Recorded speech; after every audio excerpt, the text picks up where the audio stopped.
So doctor గారు మీరు మెంటర్‌గా చాలామందికి రోబోటిక్‌లో శిక్షణ ఇస్తున్నారు. సో ఈ మధ్య తెలంగాణ గవర్నమెంట్ కూడా భారీ ఎత్తున మెడికల్ కాలేజ్‌లు పెట్టింది. కొన్ని చోట్ల మంచి ఇన్‌ఫ్రాస్ట్రక్చర్ ఉంది. కొన్ని చోట్ల ఇన్‌ఫ్రాస్ట్రక్చర్ లేదు. సో ఎవరైనా ఈ రోబోటిక్ సర్జరీ వైపు ఎందుకంటే this is the most happening కదా!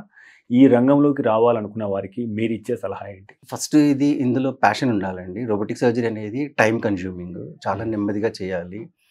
ఓపిక ఉండాలి. అండ్ యాక్సెస్ ఉండాలి. ఫార్చునేట్‌గా మన గవర్నమెంట్ క్యాన్సర్ హాస్పిటల్స్‌లో కూడా రోబో వచ్చింది. అందులో కూడా నేను మెంటర్‌గా వెళ్ళాను. హుహు. సో, ఈ మెంటర్‌షిప్ అనేది మేము నేర్చుకుంటాం, వాళ్ళు నేర్చుకుంటారు.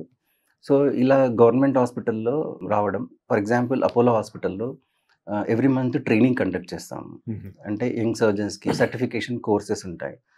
రీసెంట్‌గా బేసిక్ రోబోటిక్ వర్క్‌షాప్‌లో సర్జన్స్‌కి పిలిచి ట్రైనింగ్ ఇచ్చాము. 22 సర్జన్స్‌కి. హుహు. ఎలా చేయాలి? ఏం చేయకూడదు? రోబోట్ అంటే ఏంటి? So, first thing training important. మేము స్టార్ట్ చేసినప్పుడు ఇండియాలో ట్రైనింగ్ ఉండేది కాదు. యూఎస్ ఎళ్లి రోజ్‌వెల్ పార్క్‌లో ట్రైనింగ్ చేసుకొని రావాల్సొచ్చింది. హుహు.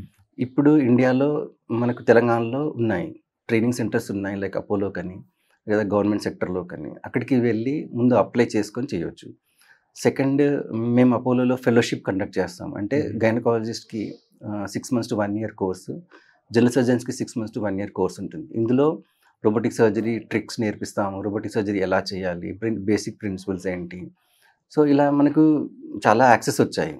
మనం నెట్‌లో కన్నీ చూసి కనుక్కొని ట్రైనింగ్ తీసుకోవచ్చు. మీరు తీసుకునే అదే మందులు, అదే నాణ్యమైన మందులు, కానీ సగం ధరకే. అవును, మెడ్ ప్లస్ బ్రాండ్స్ పై 50 to 80% తగ్గింపు.